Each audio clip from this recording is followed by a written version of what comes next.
Jim Brown, greatest of all time.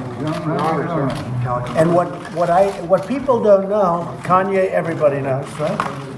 Does the world know Kanye?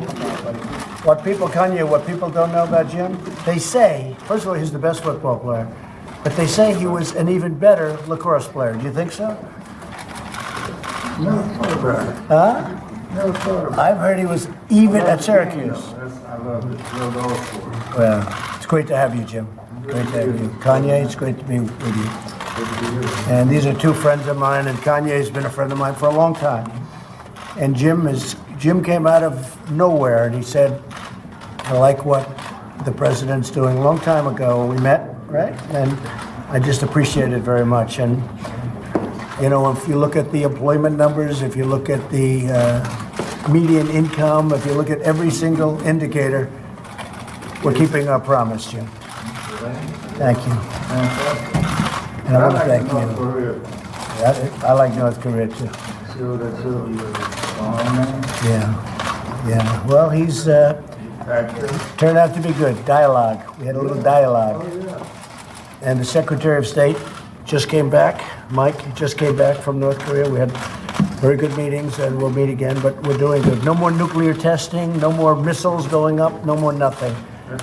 And it's that was headed to war.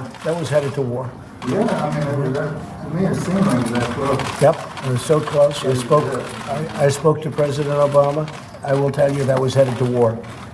And now it's going to be, I believe it's going to work out very well. And stop the war. We really stopped it. We saved millions of lives. You know, Seoul has 30 million people. You don't realize how big. 30 million people right near the border, 30 miles off the border. Millions of people would have been killed. And I will say Chairman Kim has been really good, and we made a lot of progress. That's nice that you say that, because that's a big thing. These folks were covering North Korea, not very promisingly. There were a lot of problems. President Obama said that was his biggest problem. And I don't say anything solved. One solved one of his biggest problems. Yeah. We solved one of the biggest problems. Yeah, it was a big solving, and not solved yet, but I think we're on the way. We know we did with some. Yeah, we're well on our way. You know what I mean, too. In a short period of time, Jim. Very short period of time. You know, I left Singapore 3 months ago, and we've made a lot of progress, so it's very good. Hey, look, that's one of many things. But I appreciate everything with you. I tell you what, Kim was in. Mrs. Johnson, we got her out. She was very unfairly treated. And there are many other people like that. We have Larry Hoover's lawyer with us today, and it's a prisoner that we're focused on. He has 6 life sentences, and they have him next to the Unabomber doing 23 and 1. What did he do, Larry? What happened? What did he do? Why is he in? Yes, tell me. Tell us the story. Allegedly, it's for conspiracy from state prison. It's alleged. But we do believe, even if he did commit those crimes, the sentence was overly broad into... What was the sentence? 6 consecutive life sentences in the most secure prison in the world, also known as clean version of hell, for basically an economic crime. What prison is that? Name of the prison? ADX Supermax in Florence, Colorado. They house the Unabomber, Al-Qaeda operatives, mass killers, Oklahoma City bomber, things of that nature. How old is he? How old? 68. He's 68 years old? Yeah, 68 years old.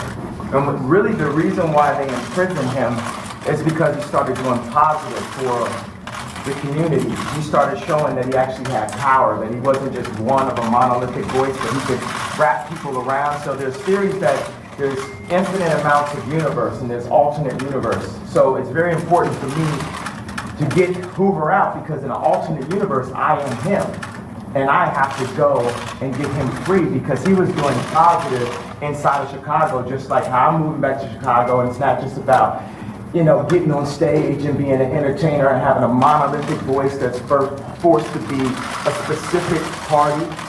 People expect that if you're black, you have to be Democrat.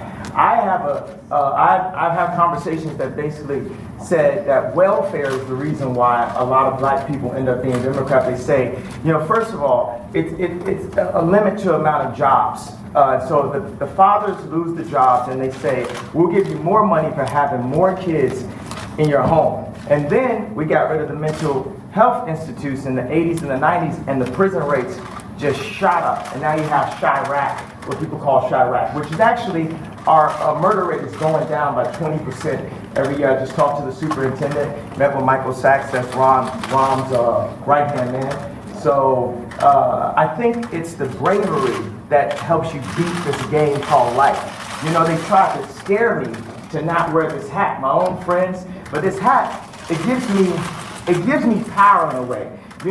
My dad and my mom separated, so I didn't have a lot of male energy in my home. And also, I'm married to a family that,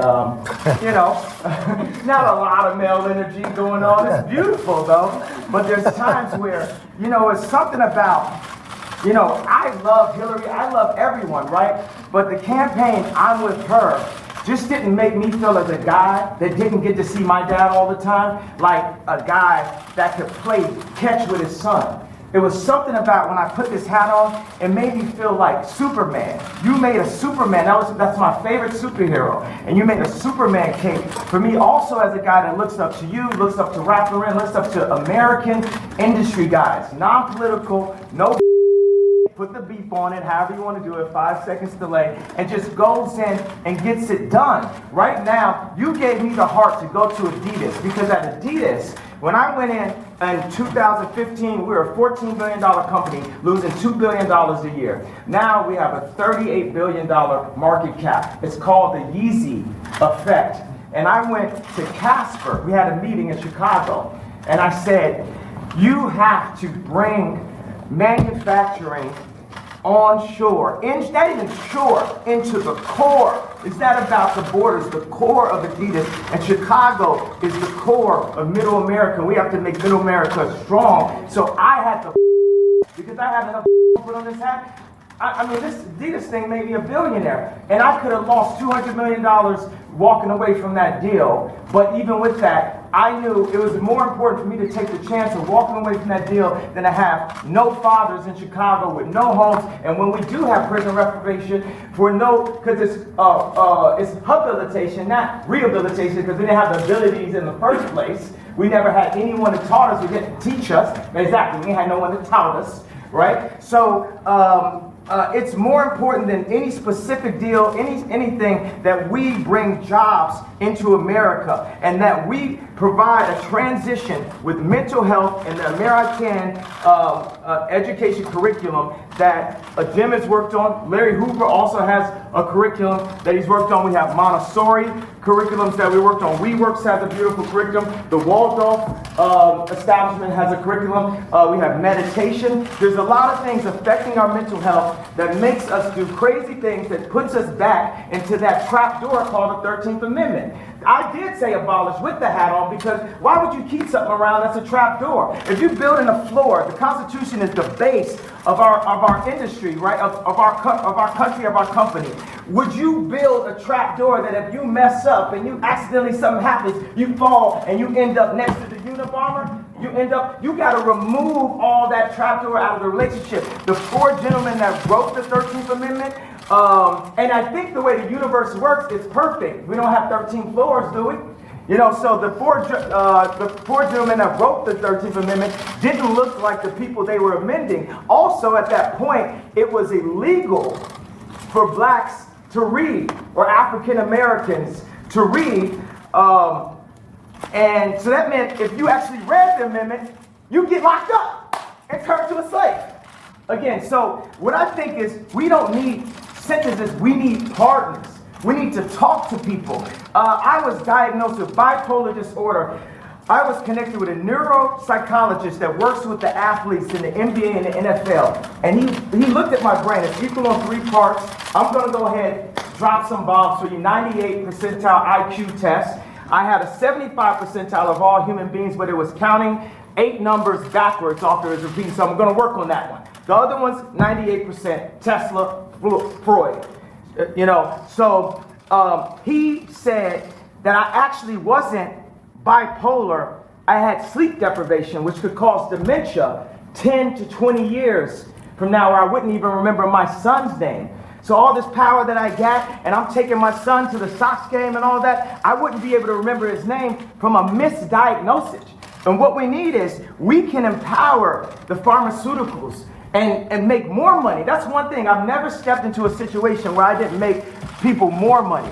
So we can empower pharmaceuticals, we can empower our industries, we can empower our factories, we can bring not only Adidas on shore, we can bring Foxconn to set up a factory in, I think, Minnesota, 53,000.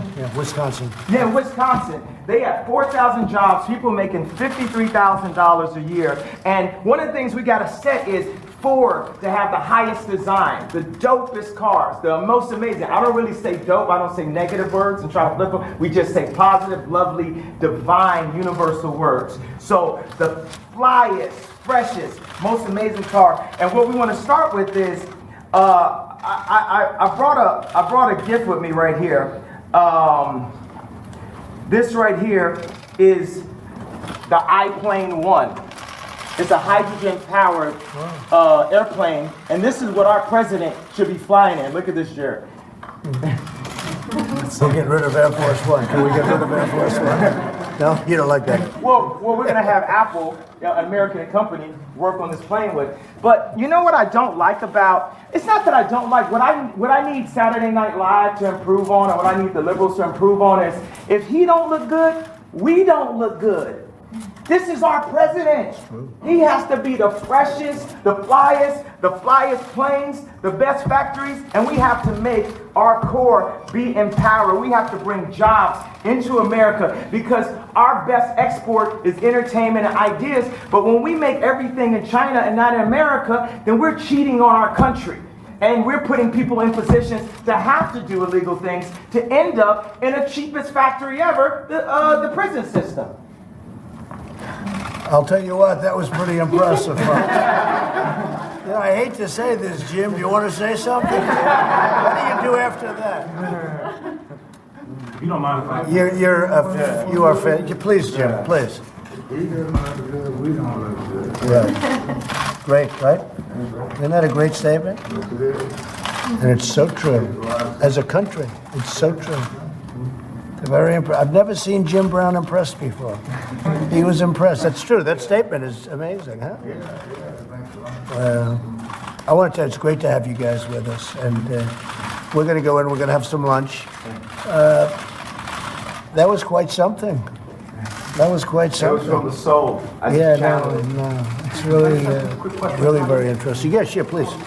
So you had said of President Bush if he doesn't care about black people, and you've heard some people say that about this president. How do you respond to that? What do you think of that? I think we need to care about all people. And I believe that when I went on to NBC, I was very emotional, and I was programmed to think from a victimized mentality, a welfare mentality. I think that with blacks and African Americans, we really get caught up in the idea of racism over the idea of industry.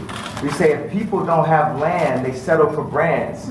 We want Polo Sport and Obama again. We want a brand more than we want land, because we haven't known how it feels to actually have our own land and have ownership of our own blocks. So when you don't have ownership, then it's all about how something looks. It's about the patina, it's not about the soil, it's not about the core. So we focus more on, is somebody wearing something, is someone disrespecting me, so I gotta shoot them, or the idea of someone being racist. You know, we talk about police murders, which we definitely have to discuss, and we have to bring nobility to the police officers and make them, because police officers are just like us. But this is this whole hate building, right? And that's a major thing about racial tension.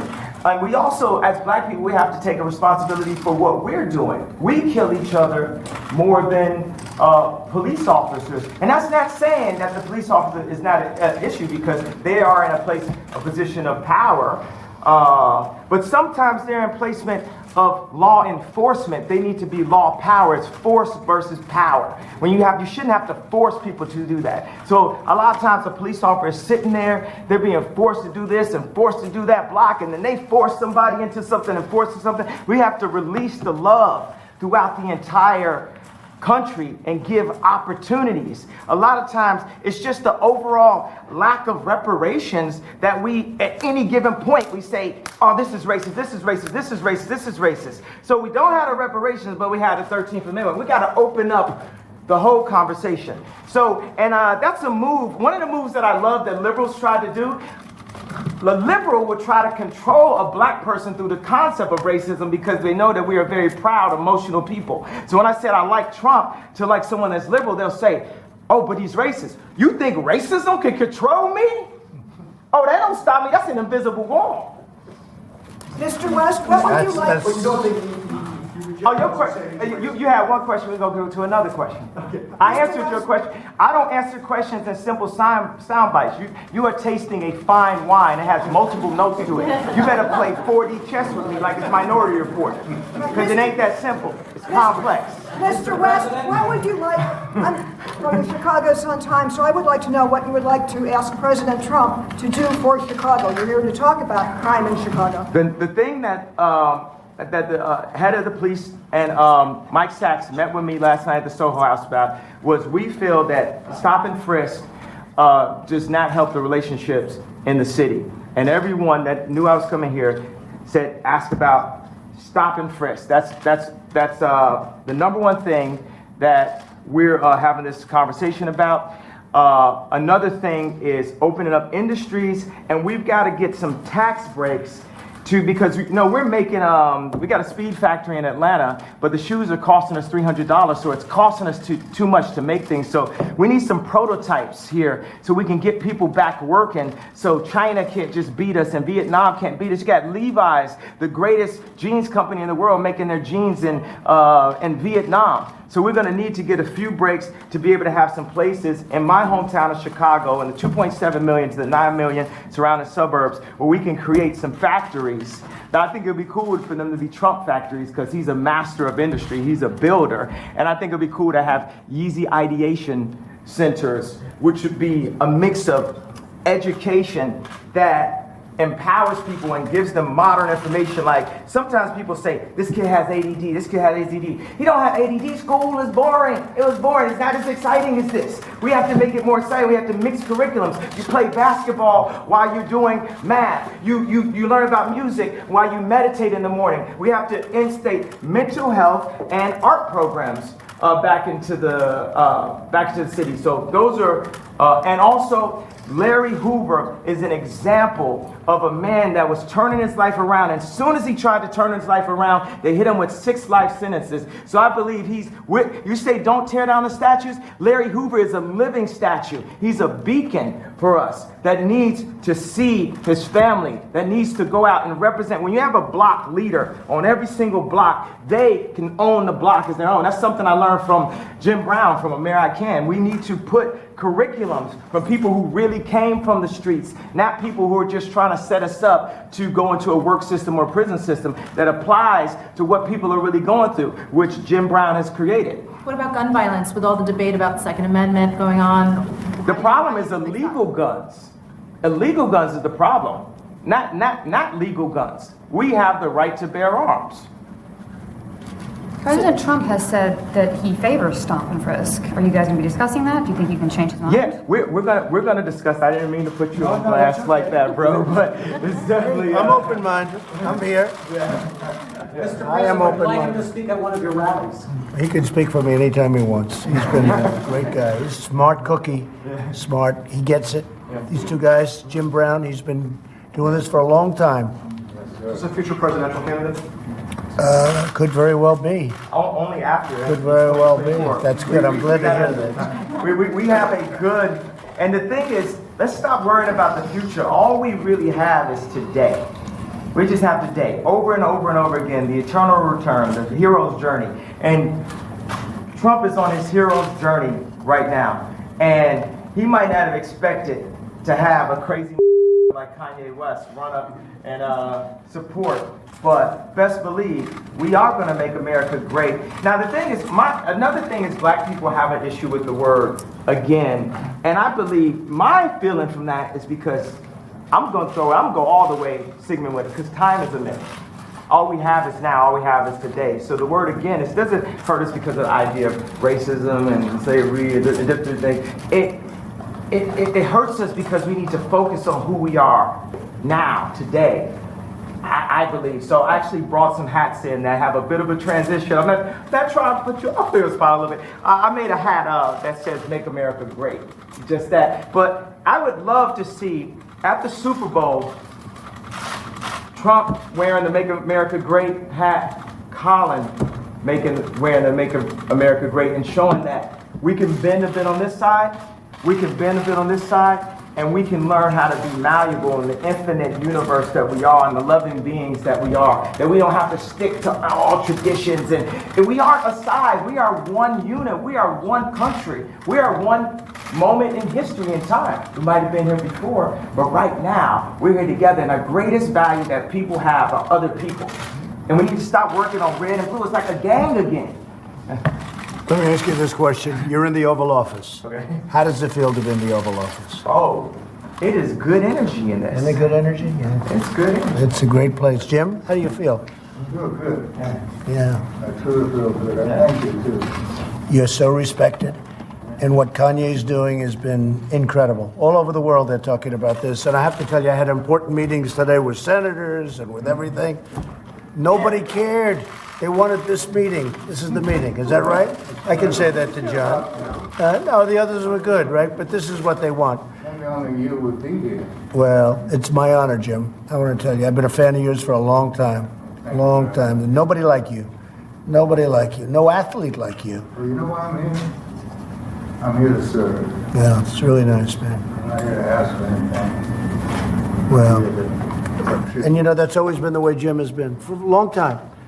And he just wanted to help, and it's something special. Jennifer, did you have a question? I guess, what do you feel about Tom Frisk? Are you gonna? Well, we're going to look at it. I'm open to everything. Hey, look, I think it's a shame what's happening in Chicago. What else can be done? I'm in Chicago a lot too. I have nice things in Chicago. You know that, right? And I hate to see what's happening. They're having the numbers of people being shot and killed, and it's not for this country. So they have to do something, and I am totally open. If we can do it a different way, Kanye, I'm totally open. But they have to do, I mean, we all agree they have to do something, that's Mr. for sure. President, is it a law enforcement issue, a legislation? Well, maybe it's a combination legislative of both. Yeah, I guess it is, but I think it's probably a combination of both. And it's also a respect issue. They respect this guy, they respect this guy. That's a big thing.